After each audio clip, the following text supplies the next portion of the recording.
अवधूत चिंतन श्री गुरुदेव दत्त श्री स्वामी समर्थ। तुम्हा सर्वांचं आपल्या स्वामी शक्ती या चॅनल मध्ये मनापासून स्वागत आहे। स्वामी तुम्हा सर्वांच्या सर्व चांगल्या इच्छा पूर्ण करो एवढीच स्वामींच्या चरणी प्रार्थना करते आणि आपल्या आजच्या या नवीन आणि सुंदर व्हिडिओला पुन्हा एकदा नव्याने सुरुवात करते। भक्तांनो, उद्या 4 जानेवारी बघा अत्यंत महत्त्वाचा दिवस, कारण उद्या आहे मार्गशीर्ष महिन्यातील चौथा गुरुवार। बऱ्याच कमेंट्स आहेत आणि बऱ्याच लोकांच्या मनात कन्फ्युजन आहे, ताई या वर्षी मार्गशीर्ष महिन्यातील चौथ्या गुरुवारी उद्यापन करायचं आहे की 5व्या गुरुवारी? कारण 5व्या गुरुवारी अमावस्या आहे, त्यामुळे या महिन्यामध्ये नेमकी 4 गुरुवार पकडायचे की 5 गुरुवार? उद्यापन कसं करायचं, उद्यापनाला किती सवासणी बोलवायच्या आणि उद्यापनाला वाण काय द्यायचं? खरं तर या सगळ्याच प्रश्नांची उत्तरं, तुमच्या मनात असलेले जे कन्फ्युजन आहे किंवा तुमच्या ज्या कमेंट्स आलेल्या आहेत त्या सगळ्याबद्दलची उपयुक्त अशी माहिती मी तुम्हाला आजच्या या व्हिडिओमध्ये सांगणार आहे। त्यासाठी आपला आजचा हा व्हिडिओ शेवटपर्यंत पहा आणि जे चॅनलवरती नवीन असतील त्यांनी लगेचच आपल्या चॅनलला सबस्क्राईब करा, कारण तुम्ही आपला चॅनल सबस्क्राईब केल्यामुळे मी पुढचे जे व्हिडिओ बनवेन ते सर्वात आधी तुम्हा सर्वांपर्यंत पोहोचतील।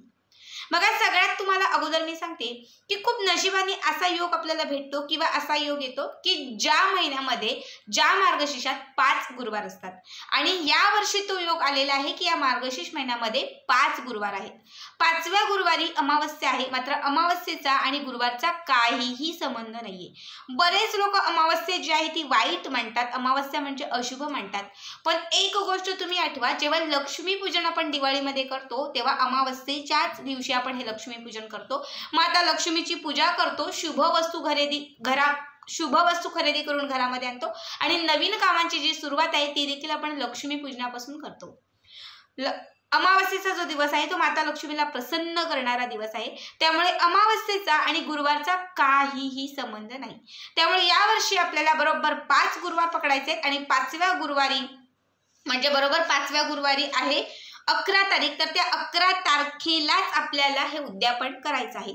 आता बरेच लोक जे आहेत ते अमावस्या मानतात की ताई नाही, नकोच, आम्हाला नाहीच होणार, आम्हाला नाहीच जमणार, आम्हाला अमावस्या आमच्या घरात नाही चालत, आम्ही कितीही काही केलं तरी अमावस्या नाही चालत।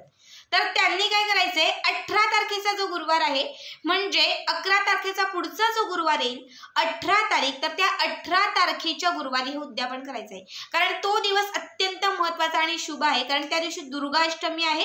त्याचबरोबर शाकंभरी देवीचं नवरात्र उत्सवाचं जे सूत्र आहे ते देखील आरंभ त्या दिवसापासून होत आहे।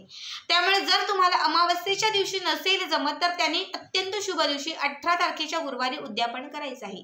बघा, आता ज्यांना कुठेतरी बाहेर फिरायला जायचं आहे किंवा काहीतरी असं अर्जंट काम आहे, ताई 5वा गुरुवार आम्हाला नाहीच भेटणार, आमचा त्या दिवशी डेट आहे, म्हणजे आमचा पिरियडचा काहीतरी आहे किंवा त्याच तारखेला आम्हाला कुठेतरी बाहेर जायचं आहे, तर मग त्यांनी, ज्यांना खूप इमर्जन्सी असेल, अर्जंट असेल, पर्यायच नसेल, त्याच लोकांनी उद्याच्या गुरुवारी उद्यापन करायचं आहे।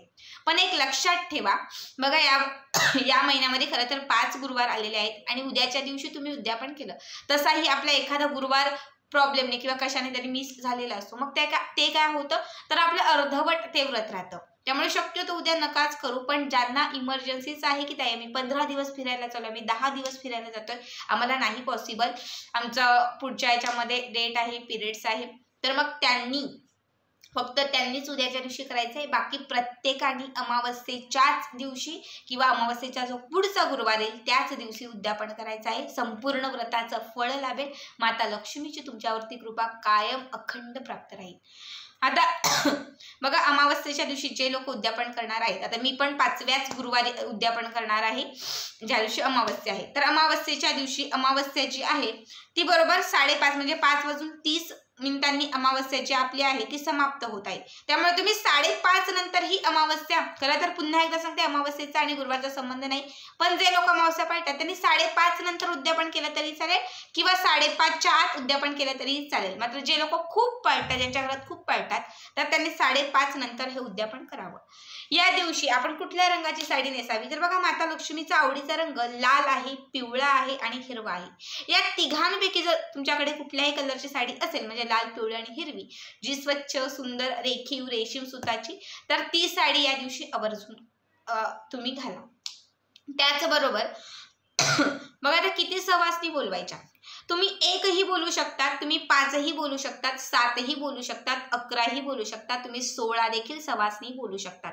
पण मी तुम्हाला सांगते, कमी जरी बोलवला तरी त्यांचं व्यवस्थित केलं तर खूप आहे. खूप जास्त बोलवाल आणि मग त्यांना व्यवस्थित त्यांचं ओटी भरणं असेल किंवा व्यवस्थित त्यांचा पाहुणचारही व्हायला हवा, त्यामुळे कमी बोलवा पण ते व्यवस्थित करा. ठीक आहे, तुम्ही 1लाही बोलू शकतात, 5 जणी, 7 जणी किंवा 11 जणी बोलू शकतात. आता आपल्याला वाण काय द्यायचं. बऱ्याच महिला अशा आहेत की मस्त बाजारात जाऊन आपण काहीतरी प्लास्टिकचा डब्बा आणतो, प्लास्टिकचा एखादा बाउल आणतो. लक्षात ठेवा, प्लास्टिक सोडून, काच सोडून कुठलीही वस्तू द्या. प्लास्टिक आणि काच या 2 वस्तू माता लक्ष्मी असेल किंवा कुठल्याही उद्यापनात असेल, कुठल्याही शुभ कार्यात असेल, वाण म्हणून ह्या 2 गोष्टी, या धातू कधीच दिल्या जात नाही. तुम्हाला त्या उद्यापनाचा जो लाभ आहे तो मिळणार नाही. आता कुठल्या वस्तू तुम्ही देऊ शकता देण्यासाठी शुभ आहेत, तर बघा, कुंकवाचा जो करंड असतो तो तुम्ही देऊ शकतात. हळद कुंकवाचं भरलेलं करंड असतं ते देऊ शकतात. त्याचबरोबर तुम्ही देवपूजेचं कुठलं साहित्य असेल ते देऊ शकतात. एखादी घंटी असेल म्हणजे देवांच्या साहित्यातली एखादी वस्तू असेल ती तुम्ही देऊ शकतात. एखादा शंख देणार तुम्ही तुमची जर परिस्थिती असेल एखादा शंख घ्या, एखादा दिवा तुम्ही घ्या. अशा जर शुभ आणि चांगल्या वस्तू दिल्या तर त्याचा लाभही तुम्हाला तेवढ्याच पटीने मिळेल.